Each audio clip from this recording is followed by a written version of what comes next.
and welcome to the Innotech Podcast, the podcast where innovation meets impact.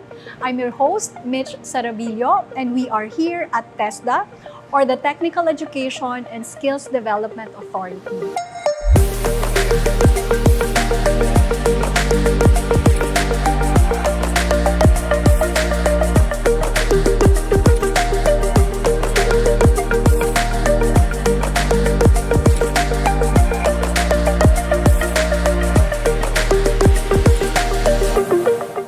Welcome to the Innotech Podcast. I'm your host, Mitch Saravillo.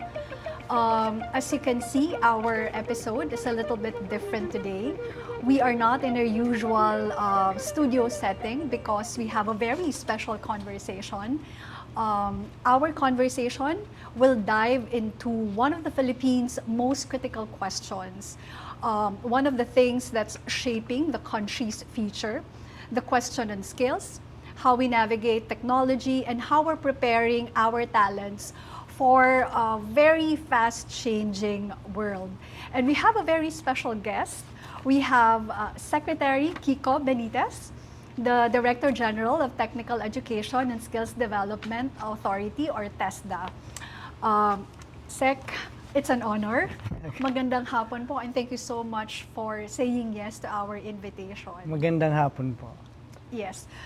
Sec, actually, gusto ko pong magkwento because I have the privilege of witnessing you or seeing you in different contexts. Actually, Sec, I met you twice in JASAMS. When you were, were the president, because my kids graduated or completed elementary in JASAMS. And I remember one curriculum day, you came over, so ang ingay-ingay ng mga bata, and you walked around the room and you were looking at the different projects and prototypes of the students. You were asking them questions. And I could tell from their faces that those were difficult questions.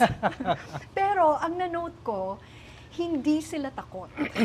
And from where I was standing, sabi ko kagad, this person is at heart an educator.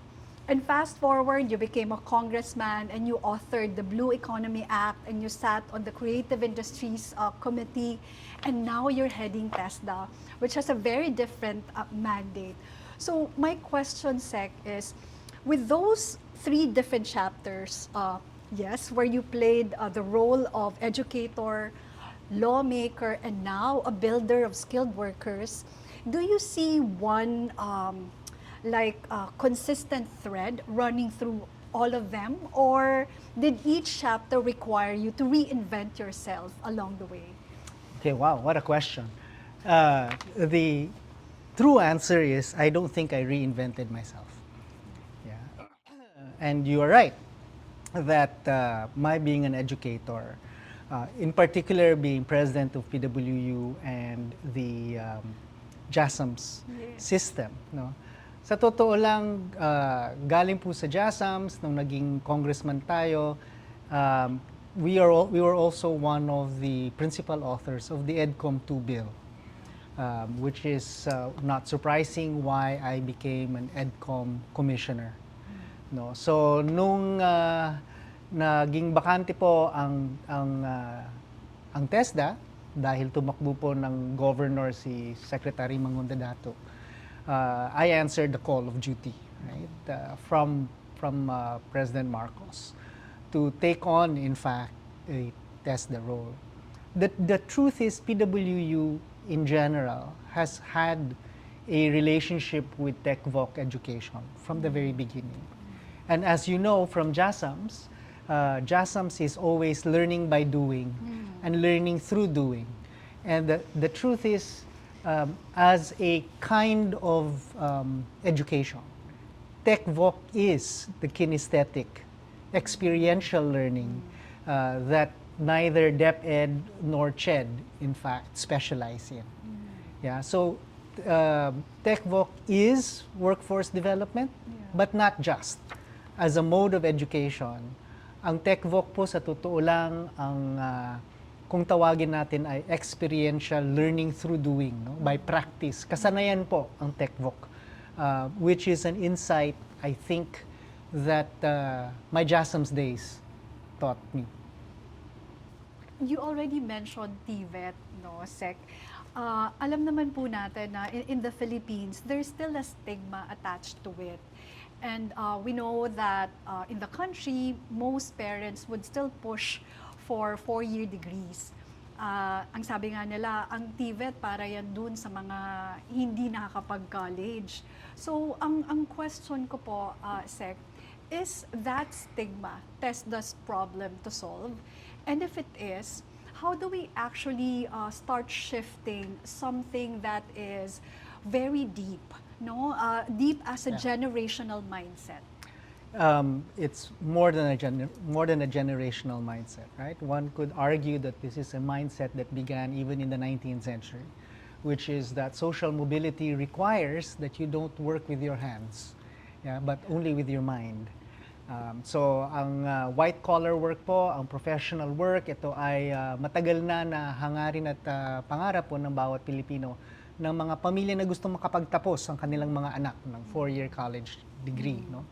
But sa totoo lang, because of current transformations in the world of work, because of current technological changes and disruptions, things are moving increasingly to a skills-based hiring model, no? So is this the idea of TechVoc being a second-class education something that TESDA should try to resolve? The truth is, it's a problem that TESDA has. One that is common in most of Southeast Asia, as a matter of fact, right? A lack of understanding and awareness that technical education is related to STEM, no, as the previous discussion actually had, but that it is also very specifically practice-based. Secondly, the fastest way to gain competencies for a job, right? So I think many people forget that ang TESDA po ang pinakamabilis na runway para sa makapagtrabaho. The current education reforms that's being conducted by EDCOM through the implementation of DepEd, CHED, and TESDA, ang pangarap po namin ay, number one, ma-embed po ang technical education and skills development sa DepEd at ma-embed din siya sa CHED. So that the choice is not, in fact, whether to choose TechVoc or to go to higher education, but in fact to offer to our learners seamless occupational pathways so that they can enter college and then get an NC, get a job if they so desire, right? And then go back to finish their bachelor's. If not, if they want to continue with their bachelor's, embedded within their bachelor's is the ability to get assessed and certified in accordance to their competencies and skills so that when they graduate, sa totoo lang, may experience na silang pwedeng ipakita, no, sa kanilang employers. The idea of a seamless occupational pathway with multiple entrances and exits into the formal education system should begin to blur the boundaries between TechVoc and higher education. So we are hoping that people realize this is not a choice that you need to make, but a potential pathway, no, that you can choose to take. And increasingly, I think the education system will respond. Already, more and more companies are willing to hire based upon an NC rather than a college degree. More and more of our population, ng atin pong mga kababayan, na gusto pong mag-OFW or gusto pong mag-abroad, marami po sa kanila ang bumabalik ng TESDA. Hindi ho siguro malinaw sa ating mga kababayan o hindi nila alam that more than 50% ng mga nagtitivet po sa Pilipinas ay college graduates na naghahanap po ng trabaho. Okay. But Sec, employment is only one outcome or one of the pathways. Ano po yung dun sa mga entrepreneurs, mga creatives? How does TESDA address their needs? There are three modalities that TESDA actually deploys. The first is what we usually associate with TESDA, which is what we call the institution-based modality. So these are TechVoc institutions. These are schools that give training, no, and skills development. The second is actually what we would call enterprise-based education. Ito po ang ating mga apprentices, ito po ang ating mga on-the-job training, no, na nasa employment na sila. No? Nagtatrabaho na po sila sa kumpanya, at habang nagtatrabaho sa kumpanya, natututo din sila ng skills, no? Like an apprentice. The third modality is what we would call community-based TVET. Ang community-based TVET po, ang design po niya ay para po talaga sa livelihood and entrepreneurship. No, so sa ngayon, meron kami mga programa, ang pinaka madalas na kinukuha ay halimbawa bread and pastry. No? So baking po. Kasi marami pong gustong magbukas ng paniderya. No? Sa amin pong STEP program, meron po kaming binibigay na starter toolkit at nagbibigay po kami ng entrepreneurship training as well as financial literacy para po kayo ay makabukas na rin ng sarili ninyong negosyo for livelihood purposes. Yeah, we are, as I had said earlier, connecting this with financing institutions para po ang kapital, wala naman pong kapital ang TESDA, hindi po kami namimigay ng grants, no? Kami po ay training lang, kumbaga, but we want our learners to be capacitated to open their own enterprises. Wow.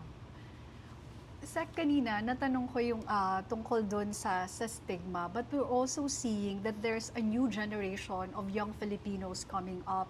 Ito yung mga kabataan na natuto ng 3D printing sa Discord, yung meron ng mga small businesses sa Yes. TikTok, natututo sa YouTube.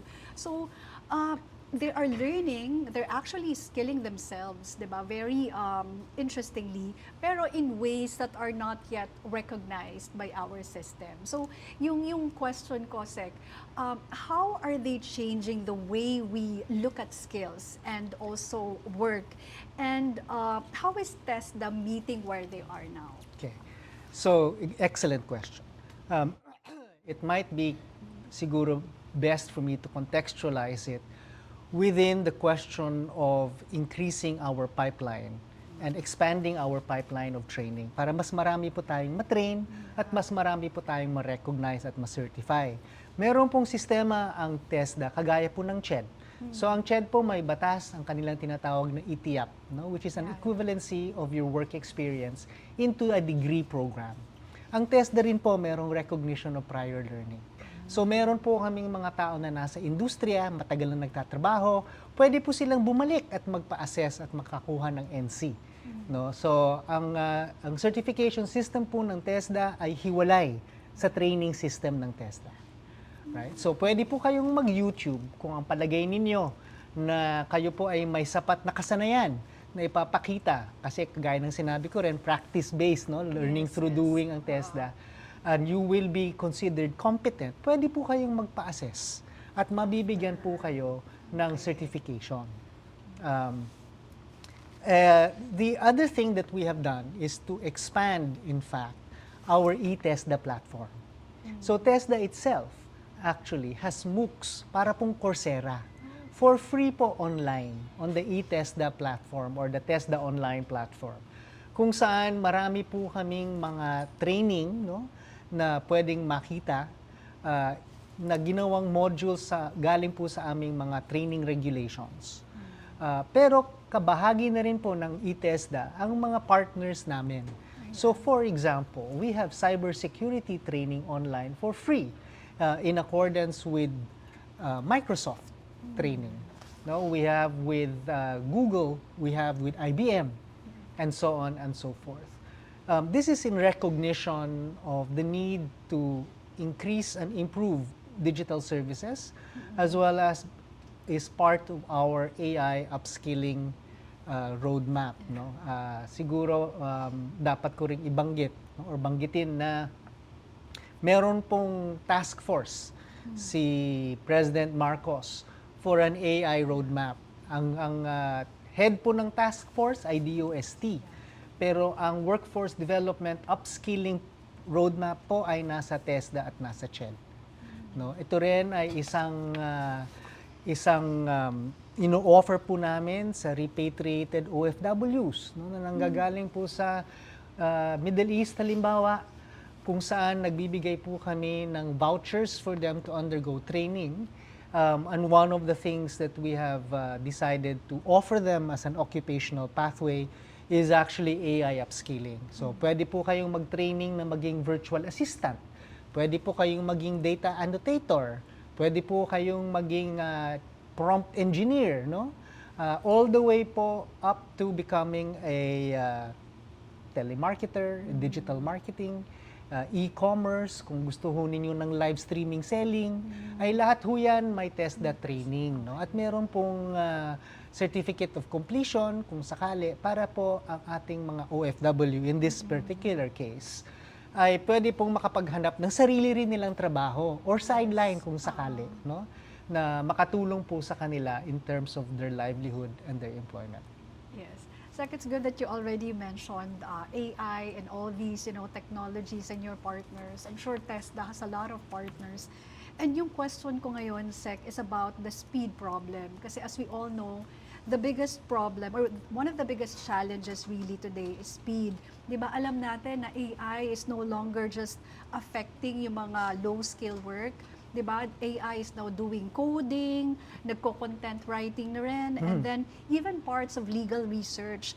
Meanwhile, yung mga high-tech skills that we're teaching our talents, the likes of solar installation, yung mga EV maintenance, meron siyang very short shelf life. And these can become outdated quickly. So yung question ko po is, how do we design a training system for a world where skills evolve faster than our curricula can keep up? So TESDA last year launched two things. The first is our enterprise-based education and training. No? Pinirmahan po ni President Marcos ito in late 2024. It was by the middle of 2025 that TESDA was able to finally begin rolling out enterprise-based education. And this was, in fact, to shortcut the design of curricula.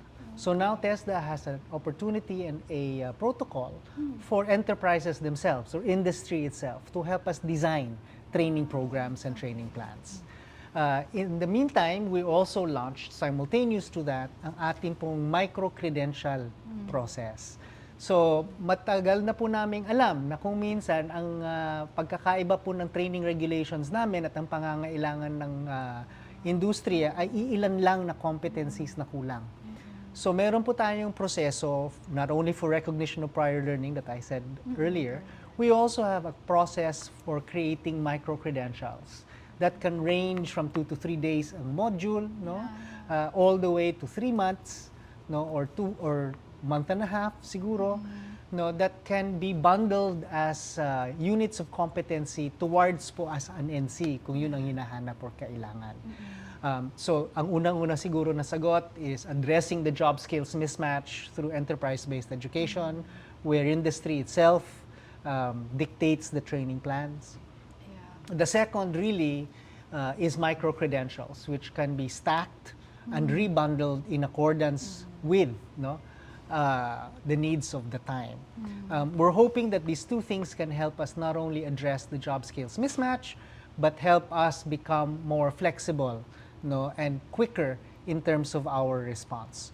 The constraint actually is in the infrastructure for scale and magnitude, right? So, dahil po TESDA kami, kailangan ho namin ng expert na trainers na marunong pong magturo, no? Kailangan po namin ng tao na marunong mag-assess, no, ng mga skills na kinakailangan, and that also takes time to create that infrastructure. So sa ngayon, nagkaroon ho kami ng partnership not only with our networks, no, but even with large schools with much larger networks like STI or AMA to roll out some of the AI micro-credential upskilling, no, in accordance with, in fact, the workforce development plan, no, for AI. Yeah.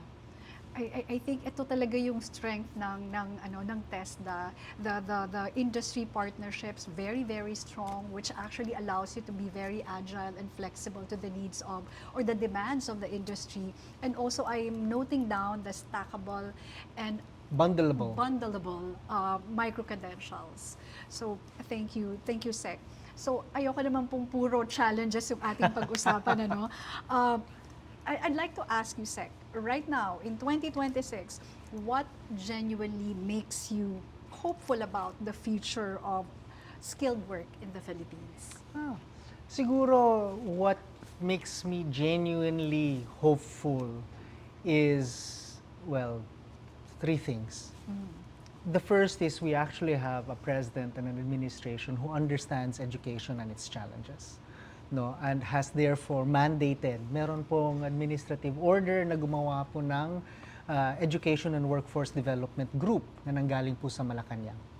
No, kasapi po natin dyan ang DepEd, CHED, TESDA syempre, ang DOLE, ang DepDev, at ang DTI. No, so ang kailangan po namin gawin ay i-connect ang ating tinatawag na supply ng workforce sa demand po ng industriya. No, so that it happens in step with each other. So it's quite hopeful na meron po tayong administrasyon na nakakaintindi and is putting actions towards ensuring alignment and synergies within the education ecosystem. Kasama na nga dyan ng ating EDCOM 2, no? Siyempre, and perhaps even more importantly, pinopondohan po ng administrasyon itong bagong workforce development cluster kung tawagin nila. So we have the largest education budget in the history of the Philippines. No? We finally breached the 4% of GDP minimum target ng UNESCO. And the promise is to increase it every year until we can get as close to the 6% as we can. So nasa 4.3% po tayo ngayon. No? The second, siguro, aking hopeful, no, is that, truth be told, the Philippines has one of the highest mobile phone penetration. No? So ang atin pong infrastructure, so long as it can use the internet, whether this is through Facebook type, no, or just general internet, mobile phone access, the digital divide is not a question of technology per se, but a question of software, right? So can we create the modules that can be seen and utilized through a mobile phone? So that you can reach the scale and magnitude that you need in terms of access and reach. And I think that's happening. No? So kagaya na sinabi ko kanina, meron po tayong eTESDA na platform, no, for that purpose. We also have a TESDA Skills Passport, which you can download from Google Play and from the App Store, kung saan po ang buong TVET ecosystem ay inyong makikita. Makikita po ninyo ang inyong certified qualifications, ang inyong mga NC, may QR code po para sa employer, para makita nila at ma-verify na itong tao na nga ito ay nakakuha nga ng kanyang TESDA certificate. Meron din po yung scholarship modules. Kung gusto po nating mag-apply ng scholarship, it has a GIS that will tell you what are the closest TechVoc programs in any specific city or location. It will also tell you if you're looking for a job, what job openings in any specific city match the credentials and the qualifications and the skills that you have. So marami-rami po yan sa aming TESDA Skills Passport. Siguro the last thing that makes me hopeful, no, is really the emergence of a NAC plan. So EDCOM 2 was dictated or mandated rather to create a national education and workforce development plan na ngayon ay nandyan na. Ang kulang na lang natin siguro ay siguraduhin na ang reforma at ang implementation ay tuloy-tuloy. Because the NAT plan, after all, is a 10-year horizon, and this is very clearly, another 2 years or so before this government changes. No? So sana naman sino man ang papalit ay itutuloy po ang malaking budget para sa education, no? Ang atin pong digital access as a mechanism to reach the scale and the magnitude that we need. At ang pangatlo siguro ay sundan na lang Yeah. ang plano, no? Para hindi po tayo uumpisa ulit galing sa zero. Yes. No, the proficiency issues and the human development needs po ng bayan requires it. No? Mga 12 taon na lang siguro, mauubos na ang ating demographic dividend at tayo po ay mag-uumpisa ng maging aging society. No? So, maliit na lang po ang ating opening to maximize our human development gains. Thank you for sharing those like very hopeful things, Secretary. May pag-asa, no? May pag-asa. Malaki ang pag-asa. Pero you already mentioned yung ating aging population. So what is TESDA doing about it? Is there anything that... Yes, ma'am. After all, we also have a new law called the Lifelong Learning Framework Act. So, kasama po dyan ang pag-expand ng mandato po ng TESDA. So, ang amin pong mga training ay hindi lang para sa youth. I mean, it did begin with youth, but we are now beyond youth. It really is for lifelong learning. From womb to tomb po, ang mga training na aming binibigay. Beginning po sa aming primary healthcare for early childhood, no? Education and development, all the way po for senior citizens. No? So, meron po kaming mga skills training na binibigay na hindi naman talaga pang employment lang, but really for lifelong learning and development. Yeah. Aside from where you sit now at TESDA, are there still sector the Philippines is still under investing in when it comes to skills development? Marami-rami rin po yan. Marami pa po.